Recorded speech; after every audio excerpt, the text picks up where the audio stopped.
الحمد للہ رب العالمین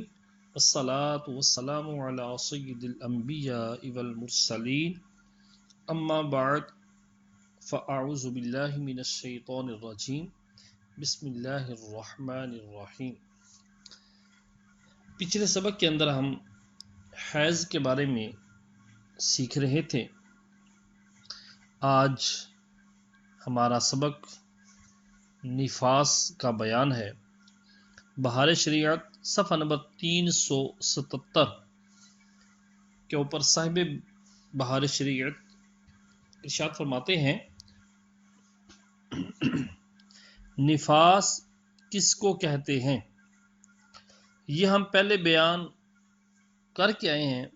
اب اس کے متعلق کچھ مسائل بیان کیے جائیں گے۔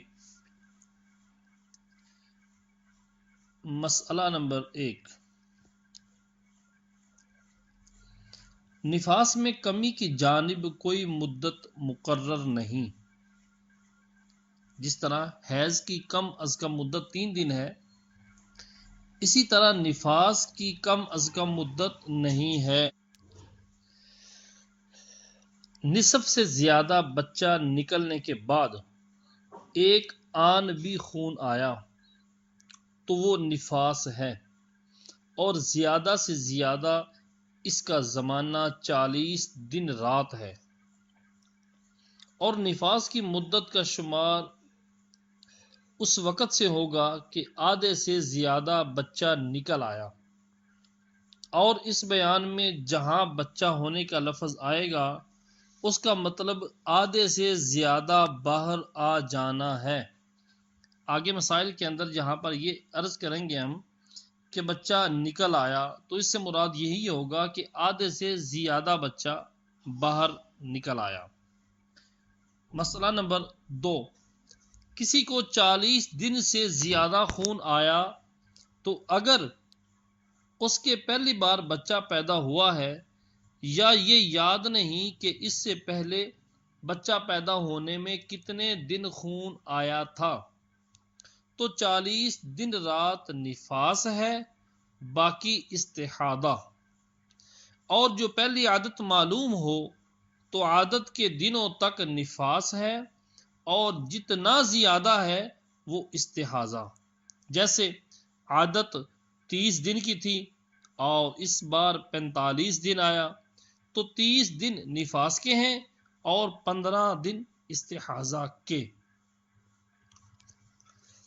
نمبر 3،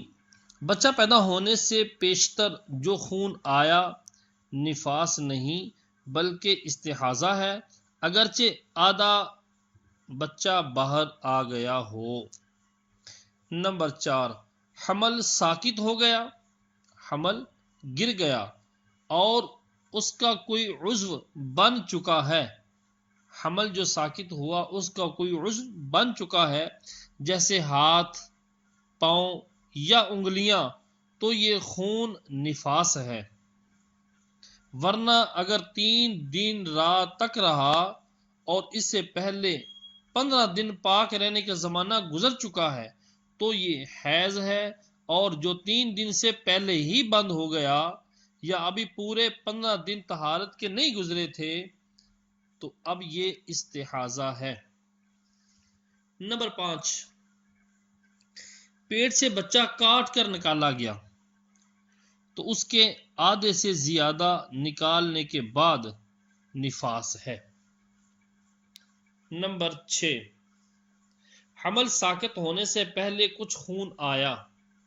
حمل ساقط ہونے سے پہلے کچھ خون آیا کچھ بعد کو، تو پہلے والا استحاضہ ہے اور بعد والا نفاس۔ یہ اس صورت میں ہے جب کوئی عضو بن چکا ہو، ورنہ پہلے والا اگر حیض ہو سکتا ہے تو حیض، نہیں تو استحاضہ۔ نمبر 7،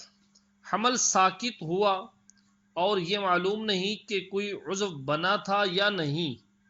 نہ یہ یاد کہ حمل کتنے دن کا تھا کہ اسی سے عضو کا بننا نہ بننا معلوم ہو جاتا، یعنی 120 دن ہو گئے ہیں تو عضو بن جانا قرار دیا جائے گا، اور بعد اسقاط کے حمل ساکت ہونے کے بعد خون ہمیشہ کو جاری ہو گیا تو اسے حیض کے حکم میں سمجھے کہ حیض کی جو عادت تھی اس سے گزرنے کے بعد نہا کر نماز شروع کر دے، اور عادت نہ تھی تو 10 دن کے بعد، اور باقی وہی احکام ہیں جو حیض کے بیان میں ہم ذکر کر چکے ہیں۔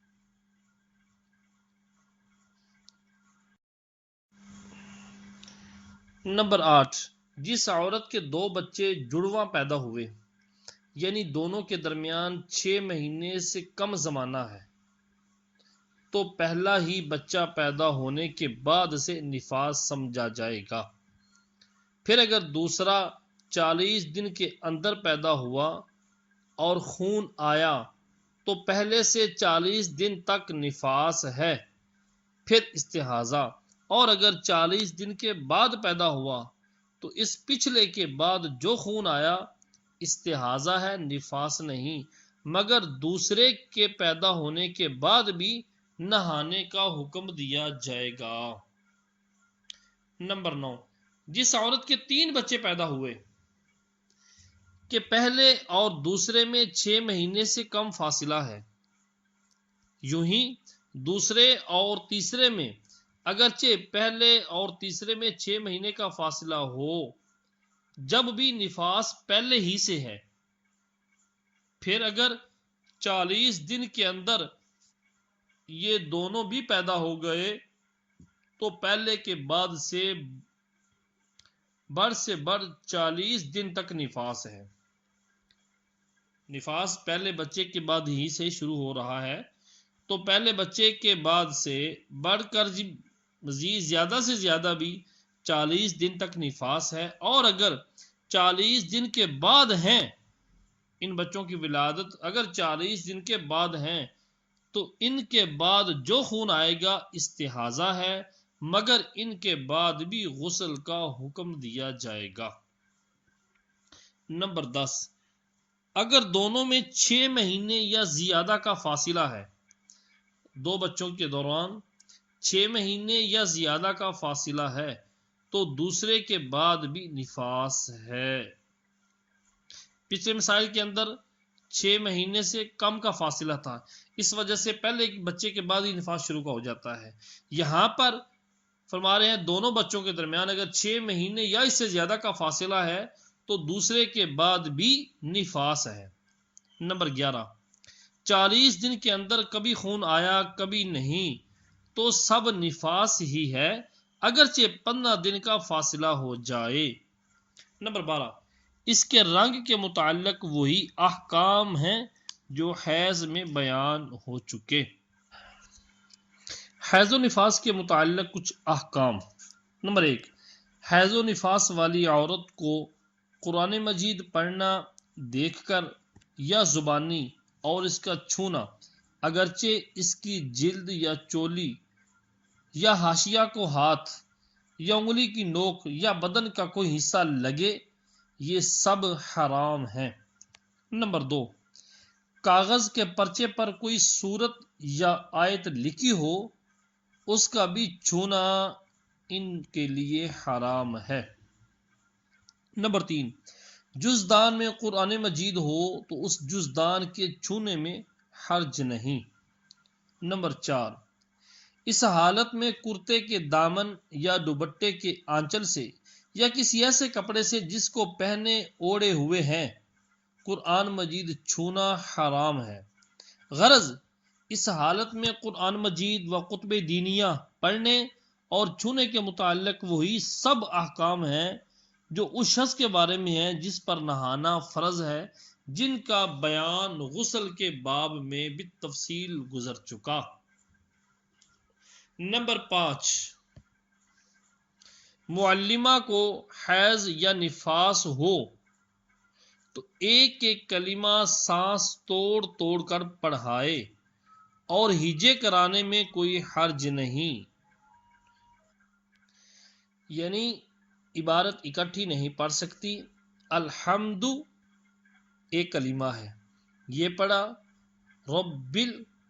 العالمین، الگ الگ کلمہ توڑ توڑ کے، سانس اپنی توڑ توڑ کے ایک ایک کلمہ پڑھ سکتی ہے، اور ہجے کرانے میں جب پڑھایا جائے تو حرج نہیں، جیسے حمزہ لام زبر ال، حا میم زبر ہم، الحم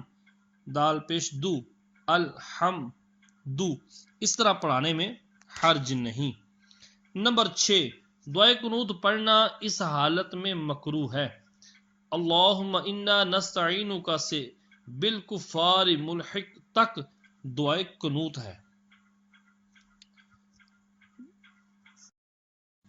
نمبر 7، قرآن مجید کے علاوہ اور تمام اذکار، کلمہ شریف، درود شریف وغیرہ پڑھنا بلا کراہت، بغیر کراہیت کے جائز بلکہ مستحب ہے، اور ان چیزوں کو وضو یا کلی کر کے پڑھنا بہتر، اور ویسے ہی پڑھ لیا جب بھی حرج نہیں، اور ان کے چھونے میں بھی حرج نہیں۔ نمبر 8، ایسی عورت کو اذان کا جواب دینا جائز ہے۔ نمبر 9، ایسی عورت کو مسجد میں جانا حرام ہے۔ 10، اگر چور یا درندے سے ڈر کر مسجد میں چلی گئی تو جائز ہے، مگر اسے چاہیے کہ تیمم کر لے۔ یوں ہی مسجد میں پانی رکھا ہے یا کنواں ہے اور کہیں اور پانی نہیں ملتا تو تیمم کر کے جانا جائز ہے۔ نمبر 11، عیدگاہ کے اندر جانے میں حرج نہیں۔ ان عورتوں کا عیدگاہ کے اندر جانے میں حرج نہیں۔ نمبر 12، ہاتھ بڑھا کر کوئی چیز مسجد سے لینا جائز ہے جبکہ خود باہر ہو۔ نمبر 13، خانہ کعبہ کے اندر جانا اور اس کا طواف کرنا اگرچہ مسجد حرام کے باہر سے ہو ان کے لیے حرام ہے۔ نمبر 14، اسی حالت میں روزہ رکھنا اور نماز پڑھنا حرام ہے۔ نمبر 15، ان دنوں میں نمازیں معاف ہیں، ان نمازوں کی قضا بھی نہیں، اور روزوں کی قضا اور دنوں میں رکھنا فرض ہے۔ نمبر 16، نماز کا آخر وقت ہو گیا اور ابھی تک نماز نہیں پڑھی کہ حیض آیا یا بچہ پیدا ہوا تو اس وقت کی نماز معاف ہو گئی، اگرچہ اتنا تنگ وقت ہو گیا ہو کہ اس نماز کی گنجائش نہ ہو۔ نمبر 17، نماز پڑھتے میں حیض آ گیا یا بچہ پیدا ہوا تو وہ نماز معاف ہے، البتہ اگر نفل نماز تھی تو اس کی قضا واجب ہے۔ نمبر 18، نماز کے وقت میں وضو کر کے اتنی دیر تک ذکر الہی، درود شریف اور دیگر وظائف پڑھ لیا کرے جتنی دیر تک نماز پڑھا کرتی تھی کہ عادت رہے، یعنی نماز تو ادا کر نہیں سکتی تو نماز کے وقت میں وضو کر کے اتنی دیر ذکر الہی، ذکر و اذکار وغیرہ کرتی رہے تاکہ یہ عادت بنی رہے۔ نمبر 19، حیض والی کو 3 دن سے کم خون آ کر بند ہو گیا اور روزے رکھے اور وضو کر کے نماز پڑھے، نہانے کی ضرورت نہیں۔ پھر اس کے بعد اگر 15 دن کے اندر خون آیا تو اب نہائے اور عادت کے دن نکال کر باقی دنوں کی قضا کرے۔ یعنی حیض والی کو 3 دن سے کم خون آ کر بند ہو گیا، اب وہ روزے رکھنے شروع کر دے اور وضو کر کے نماز پڑھنے شروع کر دے، نہانے کی ضرورت نہیں۔ پھر اگر 15 دن کے اندر اندر دوبارہ خون آیا تو اب نہائے اور عادت کے مطابق حیض کے دن نکال لے، حیض کے دن نکال کر باقی دنوں کی قضا کرے، اور جس کی عادت نہیں، کوئی عادت ہے ہی نہیں، وہ 10 دن کے بعد کی نمازیں قضا کرے۔ ہاں اگر عادت کے دنوں کے بعد یا بے عادت والی نے 10 دن کے بعد غسل کر لیا تھا تو ان دنوں کی نمازیں ہو گئیں، قضا کی حاجت نہیں، اور عادت کے دنوں سے پہلے کے روزوں کی قضا کرے اور بعد کے روزے ہر حال میں ہو گئے۔ نمبر 20، جس عورت کو 3 دن رات کے بعد حیض بند ہو گیا، جس عورت کو 3 دن رات خون آیا اور 3 دن رات گزرنے کے بعد حیض بند ہو گیا اور عادت کے دن ابھی پورے نہ ہوئے، یا نفاس کا خون عادت پوری ہونے سے پہلے بند ہو گیا، تو بند ہونے کے بعد ہی غسل کر کے نماز پڑھنا شروع کر دے، عادت کے دنوں کا انتظار نہ کرے۔ نمبر 21، عادت کے دنوں سے خون متجاوز ہو گیا، عادت کے دنوں سے خون آگے نکل آیا، عادت تھی اس کی 7 دن یا نفاس کے اندر ہے تو اس کی عادت 40 دن تھی، 35 دن تھی، عادت کے دنوں سے خون آگے آ گیا تو حیض میں 10 دن اور نفاس میں 40 دن تک انتظار کرے، اگر اس مدت کے اندر بند ہو گیا تو اب سے نہا دھو کر نماز پڑھے، اور جو اس مدت کے بعد بھی جاری رہا تو نہائے اور عادت کے بعد باقی دنوں کی قضا کر لے۔ نمبر 22، حیض یا نفاس عادت کے دن پورے ہونے سے پہلے بند ہو گیا تو آخر وقت مستحب تک انتظار کر کے نہا کر نماز پڑھے، حیض یا نفاس عادت کے دن پورے ہونے سے پہلے بند ہو گیا، اب آخری وقت تک، وقت مستحب، نماز کے آخری وقت مستحب تک انتظار کر کے نہا کر نماز ادا کرے، اور جو خون عادت کے دن پورے ہو چکے، عادت کے دن 5 تھے 7 تھے، عادت کے دن پورے ہو چکے تو اب وقت مستحبہ کا انتظار نہ کرے، اس کی کچھ حاجت نہیں، وضو کر کے غسل کر کے نماز ادا کرنی شروع کر دے۔ نمبر 23، حیض پورے 10 دن پر اور نفاس پورے 40 دن پر ختم ہوا اور نماز کے وقت میں اگر اتنا بھی باقی ہو کہ اللہ اکبر کا لفظ کہے تو اس وقت کی نماز اس پر فرض ہو گئی، نہا کر اس کی قضا پڑے، حیض پورے 10 دن اور نفاس پورے 40 دن پر ختم ہوا، اب جس ٹائم ختم ہوا خون، اس وقت کی جو نماز ہے اس کا وقت اتنا ہی رہ گیا ہے کہ خالی اللہ اکبر کہہ سکتی ہے، تو اس وقت کی نماز اس پر فرض ہے، اب نہا کر اس کی قضا پڑے گی، اور اگر اس سے کم میں بند ہوا اور اتنا وقت ہے کہ جلدی سے نہا کر اور کپڑے پہن کر ایک بار اللہ اکبر کہہ سکتی ہے تو فرض ہو گئی، قضا کرے ورنہ نہیں۔ یعنی اگر 40 دن سے کم میں نفاس بند ہو گیا یا 10 دن سے پہلے ہی بند ہو گیا اور جس وقت میں بند ہوا اس وقت میں اتنی گنجائش ہے کہ نہا دھو کر کپڑے پہن کر اللہ اکبر کہہ سکتی ہے تو اب فرض ہو گئی، اس کی قضا کرے، اور اگر اتنا وقت نہیں، اس وقت میں کہ نہا دھو کر اللہ اکبر کہہ کے نماز پڑھ سکتی ہو، اتنا کر سکتی ہو، تو پھر اس کی قضا بھی فرض نہیں۔ نمبر 24، اگر پورے 10 دن پر پاک ہوئی اور اتنا وقت رات کا باقی نہیں کہ ایک بار اللہ اکبر کہہ لے تو اس دن کا روزہ اس پر واجب ہے، یعنی اگر عورت پورے 10 دن پر پاک ہوئی، 10 دن مکمل ہوئے، اب عورت پاک ہوئی اور اتنا وقت رات کا باقی نہیں، جو رات آ رہی ہے گزر رہی ہے، اس رات کا اتنا وقت باقی نہیں کہ ایک بار اللہ اکبر کہہ لے تو اس دن کا روزہ اس عورت پر واجب ہے، اور جو کم میں پاک ہوئی، یعنی 10 دن سے کم میں پاک ہوئی، عادت کے مطابق 7 دن میں، 8 دن میں، 5 دن میں پاک ہوئی، اور اتنا وقت ہے کہ صبح صادق ہونے سے پہلے نہا کر کپڑے پہن کر اللہ اکبر کہہ سکتی ہے تو روزہ فرض ہے،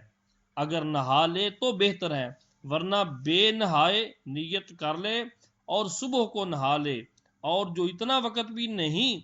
تو اس دن کا روزہ فرض نہ ہوا۔ البتہ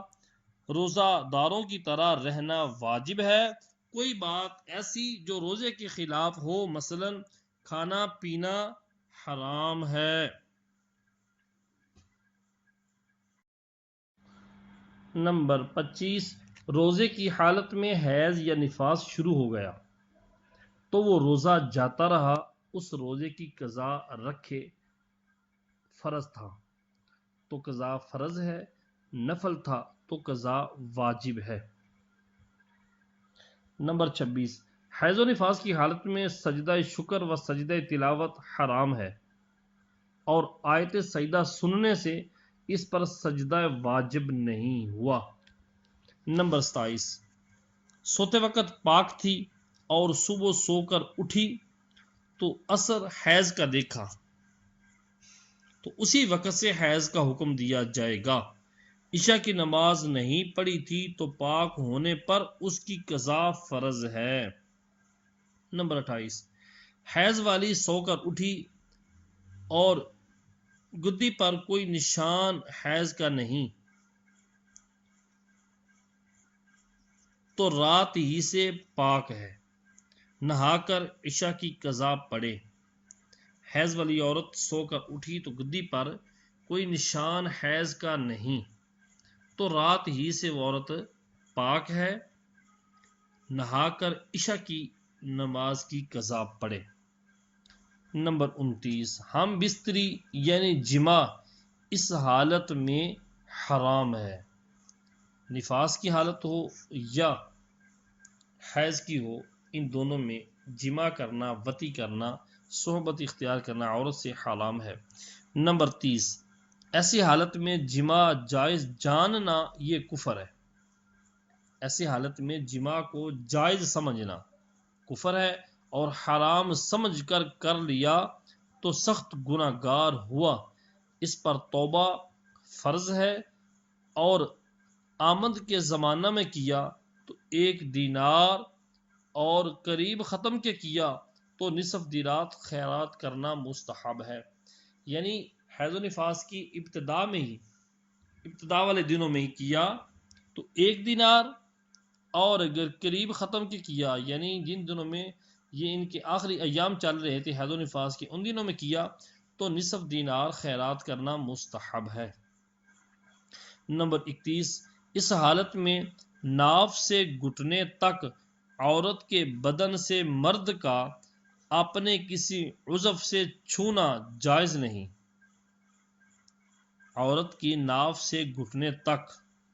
کا جو بدن ہے، اس بدن کو مرد کا اپنے کسی بھی عضو سے چھونا جائز نہیں، جب کہ کپڑا وغیرہ حائل نہ ہو،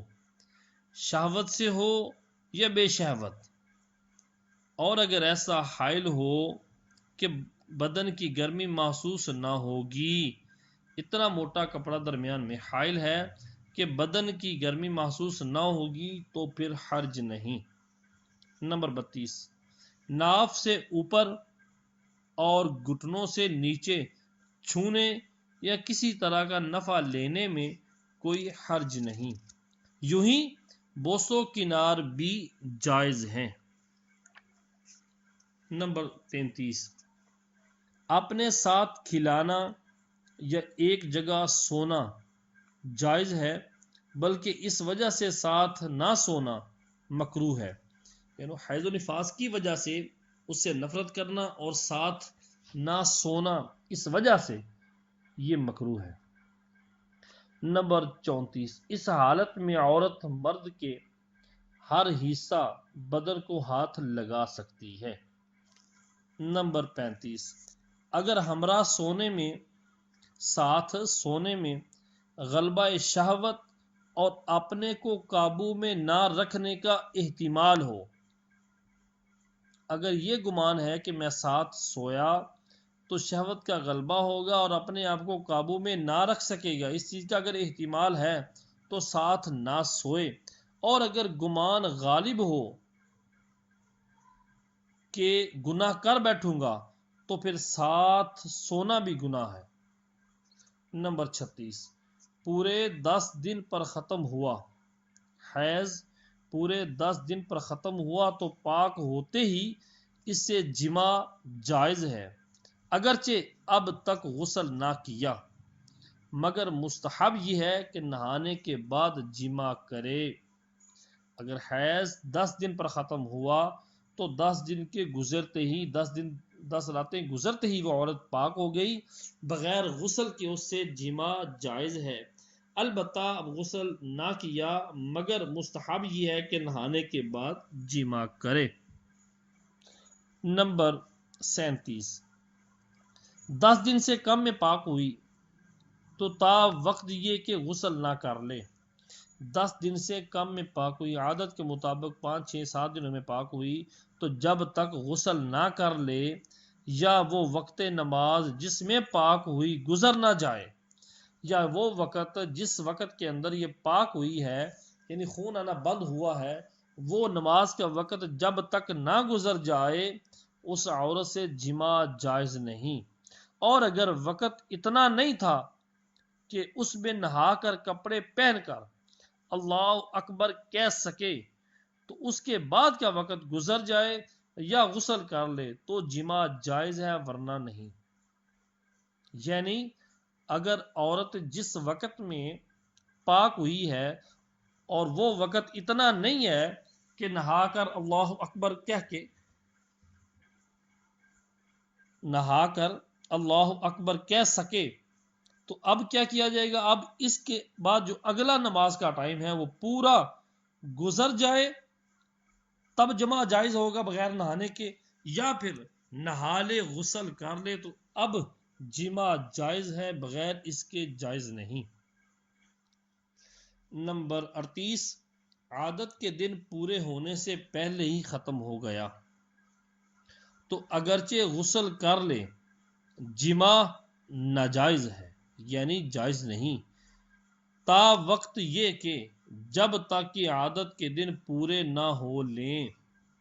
جیسے کسی کی عادت 6 دن کی تھی اور اس مرتبہ 5 ہی روز آیا تو اسے حکم ہے کہ نہا کر نماز شروع کر دے، مگر جماع کے لیے 1 دن اور انتظار کرنا واجب ہے۔ نمبر 39، حیض سے پاک ہوئی اور پانی پر قدرت نہیں کہ غسل کرے اور غسل کا تیمم کیا تو اس سے صحبت جائز نہیں جب تک اس تیمم سے نماز نہ پڑھ لے۔ نماز پڑھنے کے بعد اگرچہ پانی پر قادر ہو کر غسل نہ کیا، صحبت جائز ہے۔ فائدہ، ان باتوں میں نفاس کے وہی احکام ہیں جو حیض کے ہیں۔ نمبر 40، نفاس میں عورت کو زچہ خانے سے نکلنا جائز ہے، اس کو ساتھ کھلانے یا اس کا جوٹھا کھانے میں حرج نہیں۔ ہندوستان میں جو بعض جگہ اس کے برتن ان کے برتن تک الگ کر دیتی ہے، بلکہ ان برتنوں کو مثل نجس کے جانتی ہیں، یہ ہندوؤں کی رسمیں ہیں۔ یعنی کئی علاقوں میں ایسا کیا جاتا ہے نفاس کے دنوں میں یا حیض کے دنوں میں ان عورتوں کے ساتھ کھایا پیا نہیں جاتا، منحوس سمجھتے ہیں، یہ بات غلط ہے، بلکہ ان کے برتنوں کو بھی وہ نجس سمجھتے ہیں، یہ بالکل ہندوؤں کی رسمیں ہیں۔ ایسی بیہودہ رسموں سے احتیاط لازم ہے۔ اکثر عورتوں میں یہ رواج ہے کہ جب تک چلہ پورا نہ ہو لے، اگرچہ نفاس ختم ہو لیا ہو، نہ نماز پڑھیں نہ اپنے آپ کو قابل نماز کے جانیں، یہ محض جہالت ہے۔ یہ بات میں دوبارہ دہراؤں گا کہ اکثر عورتوں میں یہ رواج پڑ گیا ہے کہ جب تک چلہ پورا نہ ہو لے، اگرچہ نفاس ختم ہو گیا، نہ نماز پڑھیں گی نہ اپنے آپ کو نماز کے قابل جانیں گی، یہ محض جہالت ہے۔ جس وقت نفاس ختم ہوا اسی وقت سے نہا کر نماز شروع کر دیں۔ اگر نہانے سے بیماری کا پورا اندیشہ ہو تو تیمم کر لیں۔ نمبر 41، بچہ ابھی آدھے سے زیادہ پیدا نہیں ہوا اور نماز کا وقت جا رہا ہے اور یہ گمان ہے کہ آدھے سے زیادہ باہر ہونے سے پہلے نماز کا وقت ختم ہو جائے گا تو اس وقت کی نماز جس طرح ممکن ہو وہ پڑھے۔ اگر قیام، رکوع، سجود نہ ہو سکے اشارے سے پڑھے، وضو نہ کر سکے تیمم سے پڑھے، اور اگر نہ پڑھی تو گناہ گار ہوئی، توبہ کرے اور طہارت کے بعد قضا پڑھے۔